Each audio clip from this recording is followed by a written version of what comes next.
Hello, everybody. My name is Graham Elwood, and you are watching the Political Vigilante, making Gotham great again. Oh, God. I knew the midterms were going to be ridiculous in a hilarious way.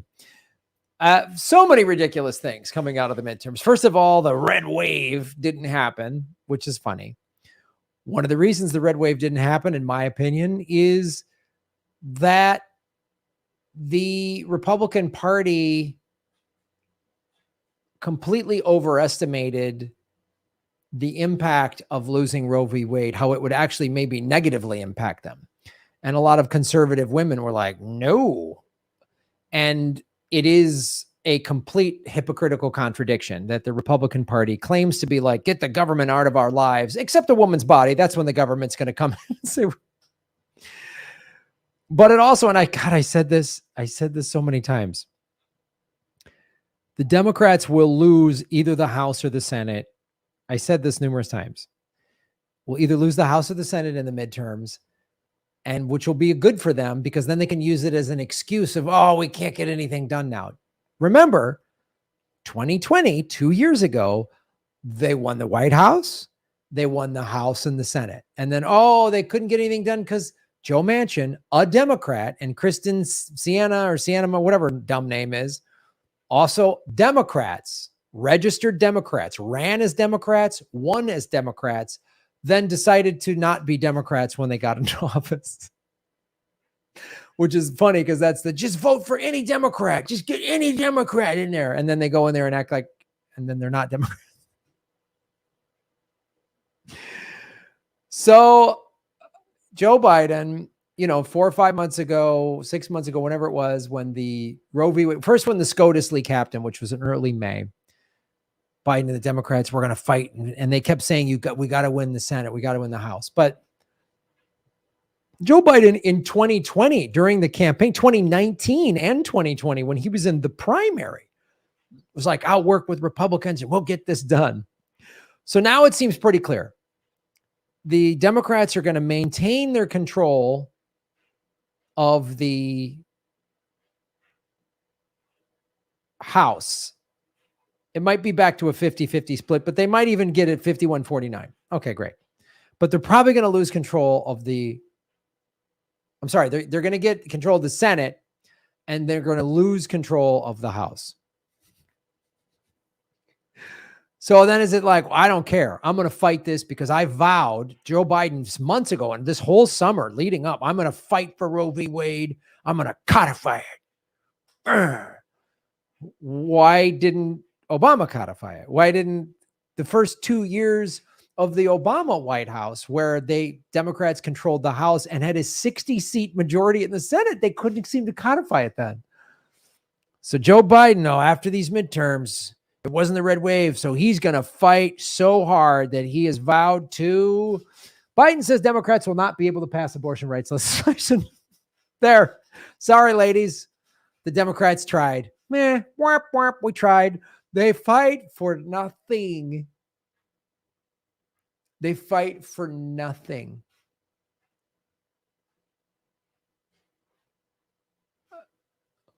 So we're left to just the states. I mean, California and a bunch of other states made abortion completely legal. This is what the Democrat Party does, man. Oh, there's always some problem. Oh, they obstructionist Republicans, or they lost a couple seats. When you stand for nothing other than, Republicans are evil, that's your platform. That's why they lost a bunch of races. They thought, again, they just hung their whole hat on Roe v. Wade without anything else. Imagine the minute Joe Biden got sworn in, he went, everybody gets Medicare for all because we're in the middle of a once in 100-year medical crisis, which he had the power to do. Wouldn't do it. I've shown you videos how there's this town, I forget where it was, North Dakota, we did the video on, I forgot, but they had a water leak and the mayor of that town gave everybody free health care. The president could absolutely do that in the middle of a national crisis, which is what COVID is. We still have 500 people a day dying from COVID. We could have had free health care. Joe Biden did that free health care. How could you fight with that? because and everyone said, oh, this is a pocketbook election. Yes, it is. We're in the middle of a recession. Food costs have almost doubled in the last year. I mean, it's insane. They say, oh, 8.5% inflation. I don't know what grocery store they're going to, not the ones I or any of my friends go to. And I was just traveling across the country and would have to go to grocery stores and pick up little food items here and there. And I was like, oh boy. I mean, not to mention California's gas is up across $6 again. And whatever the gas price is where you live, it's at least a good $1 more than it was, correct? That's a lot of money. On a average 15-gallon tank, that's an extra $15 a fill up.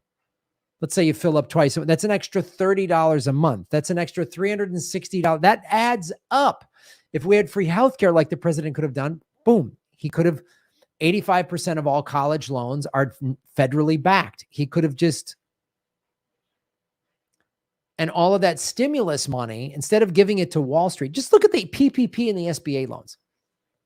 Wall Street, big corporations, their loans are forgiven. Small business owners like myself, and I'm sure many of you, your loans aren't forgivable.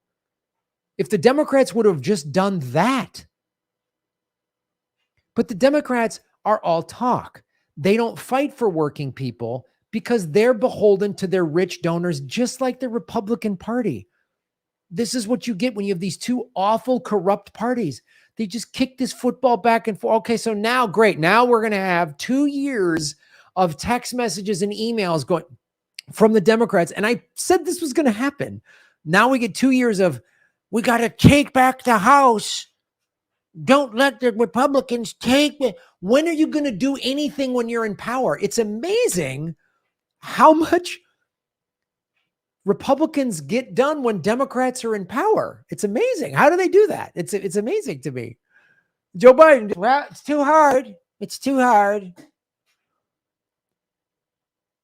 LBJ, to get the Civil Rights Act passed, had to fight within his own party to get the votes. He didn't just look and go, well, I'll never get this passed. It's too hard. He fought tooth and nail. He offered people stuff. He threatened people. You ever read a book on LBJ? He was old school, man. He was an old school politician. He'd call people. He'd be sitting on the toilet and he'd call guys into the Oval Office and be, sorry, Mr. Now get in here. And he'd be sitting there grossing them out, forcing them to just, because he knew they'd be like, oh, yeah, whatever you say, Mr. President. I mean, think about what he had to do to get the Civil Rights Act passed in the late 60s. His own party didn't want it passed. As a president, you offer, you work, and you say, I want this passed. You offer them stuff. You threaten them a little bit. That's how you get stuff done. But the reason the Democrats don't do this is not because, oh, those feisty Republicans keep getting in our way, because this is all they can offer the American voter is Roe v. Wade. And when I hear liberals get mad at the Republicans, I'm always like, why? The Republicans have been very honest with you. For 50 years, they have said, we're going to undo Roe v. Wade. We don't want it. We're getting rid of it. For 50 years, they've said this. And the Democrats say, we're going to fight, and they don't. Jimmy Carter could have codified this. Bill Clinton could have codified this. Barack Obama could have codified this. Nancy Pelosi was campaigning in the spring, in the primaries, for an anti-abortion Democrat, Henry Kuehler. That's your Democratic Party. All talk, and then behind the back, they're selling you out. Republicans are just upfront with their evil, corrupt bullshit. And they trick red state voters into voting against their own interests by saying, oh, the Democrats are going to take your guns and the Bible, whatever. They use family values in the Second Amendment to get red state voters to trick them. Democrats use identity politics and Roe v. Wade. And they won't do it. Like, what are you going to do? And sucker liberals will go, oh, those Republicans. No, the Democrats have the power, they still have it until January. They could say, we're passing this and we're forcing it in. This lame duck Congress is forcing it in right now. When the Republicans get an ounce of power, they jam through every bill and law they possibly want. They just jam it down America's throat, whether America voted for it or not. They don't care. And the Democrats, well, it's too hard. But this is the ridiculous flip-flopping of this party, of both parties. We don't have leaders. We have these ridiculous clowns. Let me show you this. Trump wants to get rid of Roe v. Wade. Here's a little video. Here's a little stroll down memory lane. Big issue in Washington. Would President Trump ban partial birth abortion? Well, look, I'm very pro-choice. I hate the concept of abortion. I hate it. I hate everything it stands for. I cringe when I listen to people debating the subject. But I just believe in choice. And again, it may be a little bit of a New York background because there is some different attitude in different parts of the country. And, I was raised in New York and grew up and work and everything else in New York City. But I am strongly for choice, and yet I hate the concept of abortion. But you would not ban it? No. Or ban partial birth abortion? No, I am pro-choice in every respect and as far as it goes, but I just hate it. Let me talk to. And the reason that was like from 20 years ago when Trump was first talking about maybe running in 04, 08, something like that. Early 2000s, somewhere in there when that interview was done. But he wants to be a Republican, so the Republican Party tells him, so he's got to switch his tune. Oh, I got to get these votes. You can't like or trust any of these politicians from either of these corrupt parties. Now here's Joe Biden, the big guy that's going to fight for abortion rights. Again, meet the press. Like in the early 2000s. This is when he still had his memory. To abortion. The ban on partial birth abortions or late-term abortions, you supported that ban. I did, and I do. You believe that Roe v. Wade was not correctly decided, and that you also believe that a right of abortion was not secured by the Constitution.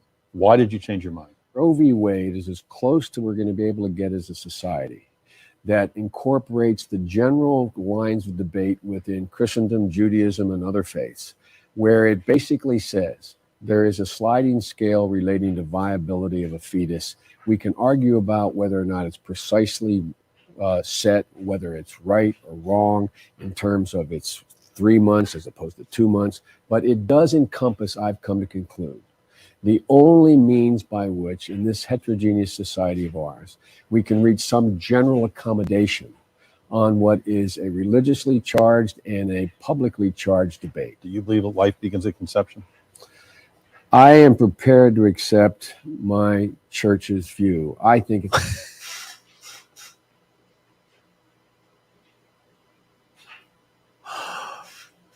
Look, kids, this is how you talk in circles. This is how you become a politician. This is how you don't answer any question directly.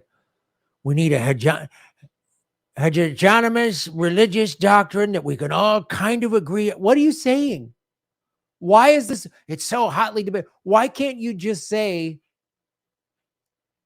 no, the government shouldn't have any say in what a woman does with her body, whatever her religious right or the father of the child, whatever that's up to them and their pastor or their religious whatever, but the government's not going to come in and say they can't do it. There, simple. I just answered it. They're such filthy liars. All of them. Listen, Trump is a filthy flip-flopping liar, and so is this jackass. Our last election with 330 million Americans, the two best guys we could come up with were grabbing by the pussy and the hair sniffer.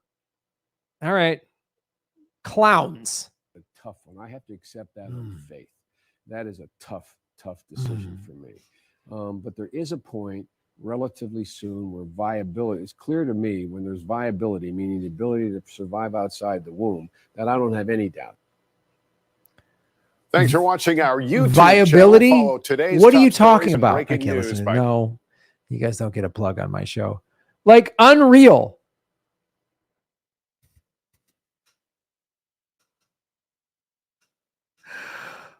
That's the bold leadership from the Joe Biden Democrats and the utterly corrupt and awful Republican Party. These two remember that's bold leadership. Bold. Remember FDR? Remember when in the middle, America was in a crisis, right? The Great Depression had happened. There was food lines. There was 20% unemployment. The country was just scared. A war was starting in in Europe. Oh, what are we going to do? We just got out of World War I. It's the early 30s. What's happening? Right? What are we going to do? FDR came in, said the only thing we have to fear is everything. It's too challenging. Congress is a log jam. We'll never get anything done. That's what Joe Biden and them would have done during the Great Depression. JFK's famous speech. We want to put a man on the moon by the end of the 1960s, but it's too hard. We'll never get it done. I don't know. How are we going to pay for it? Maybe in the 70s or 80s. That's that's the bold leadership that we have here. Gee, Graham, how come you vote third party all the time? I don't know. Because whenever the Democrats get into power, all they have is Mickey Mouse, Mealy Mouse. It's too hard. The Republicans are mean. Go get your shine box, Joe Biden.